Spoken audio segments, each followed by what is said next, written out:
اللہ کے اس نیک بندے کی سٹوری سن کر آپ ضرور حیران ہو جائیں گے۔ یہ ہے لیبیا کا عامر، جنہوں نے کئی سالوں سے ارادہ رکھا تھا کہ میں حج پہ جاؤں گا اور پیسے جمع کر کے آخر کار ان کا ٹکٹ بھی ہو گیا۔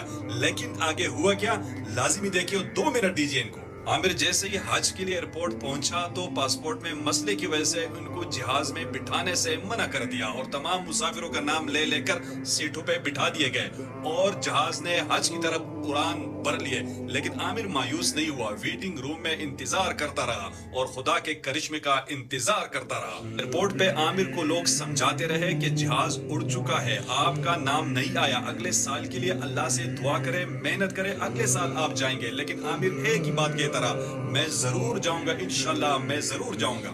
ادھر رب کو کچھ اور منظور تھا۔ جیسے ہی طیارہ ہوا میں بلند ہوا، اچانک اس میں فنی خرابی آ گئی اور کچھ ہی دیر بعد اسی ایئرپورٹ پہ لینڈ کر گیا۔ عامر کو جیسے ہی معلوم ہوا کہ جہاز لینڈ کر گیا اور ایئرپورٹ حکام نے ان کو بٹھانے کی اجازت طلب کی تو پائلٹ نے سیڑھیاں کھولنے سے انکار کر دیا۔ کچھ ہی دیر بعد فنی خرابی دور ہو کر جہاز ایک مرتبہ پھر فضا کی طرف بلند ہوا اور اس بار بھی عامر نہیں لے جا سکے۔ لیکن یہ مرد مومن نہ مایوس ہوا نہ گھر واپس چلا۔ حکام نے دوبارہ ان کو سمجھانے کی کوشش کی کہ اب ساری امیدیں ختم ہو گئی، اب آپ گھر چلے جائیں۔ لیکن اس بار ان کا جواب لبریز تھا، کہا کہ ان الطیارۃ لن تذهب بدونی وانہا ستعود، یہ جہاز میرے بغیر نہیں جائے گا، یہ پھر لوٹے گا۔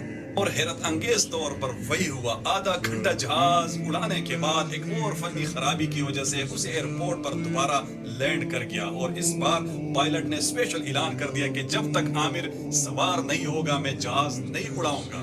ناظرین، یہ صرف کہانی نہیں ہے، یہ کل کا واقعہ ہے جو پوری دنیا میں رپورٹ ہوا اور سعودی شاہی خاندان نے ان کو اسپیشل استقبال کیا اور جب وہ حجاز مقدس پہنچا تو انہوں نے کہا الحمدللہ میں حرم پہنچ گیا ہوں۔